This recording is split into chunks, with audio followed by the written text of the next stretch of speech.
Moi, mä oon Jons Korkeakoski, tradenomin opiskelija ja esittelisin tässä tää minun opinnäytetyötä, jossa aiheena on ollut 2 mobiilipelin markkinoinnin vertailu. Tässä vertailussa on käytetty 2 suomalaista mobiilipeliä, Merge Mansion ja Hill Climb Racing. Ja tähän tää aineisto on kerätty pääasiallisesti kirjoista, artikkeleista ja verkosta. Työn tavoitteena on ollut saada aikaan teoreettinen pohja markkinointiin liittyen, jota sitten käytetään tuossa SWOT-analyysissä, kun ollaan tutkittu heidän 2 pelin verkkosivuja ja sosiaalista mediaa. Lisäksi on hieman tehty taustatutkimusta siinä sosiaalista mediaa tutkiessa niin heidän kuluttajakuntaa. Teoriaan, mitä tulleen, sieltä löytyy sisältö- ja digimarkkinointiin liittyvää teoriaa ja sitten on inbound ja outbound markkinointiin liittyvää.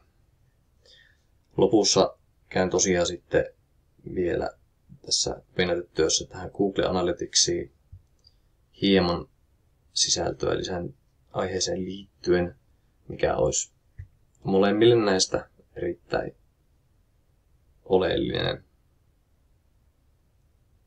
Sillä saadaan verkkosivuille ja sosiaaliseen mediaan näkyvyyttä, sillä saadaan liiteltyä muun muassa avainsanoja ja niiden esiintyvyyttä.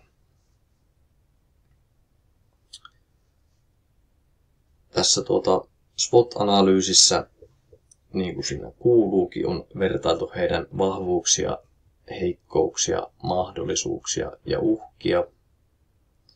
Ja molemmat on merkattu eri väreillä, josta huomaa, että niissä molemmilla on aika paljon erilaista loppujen lopuksi heidän markkinointiin kehitettävää, ja uhissa varsinkin on sitten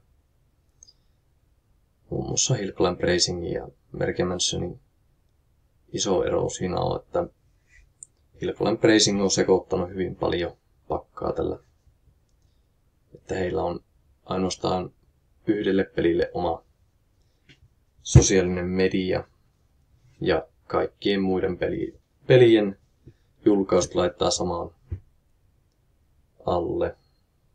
Sekoittuu kuluttajille hyvin paljon. Tämmöistä. Kiitoksia.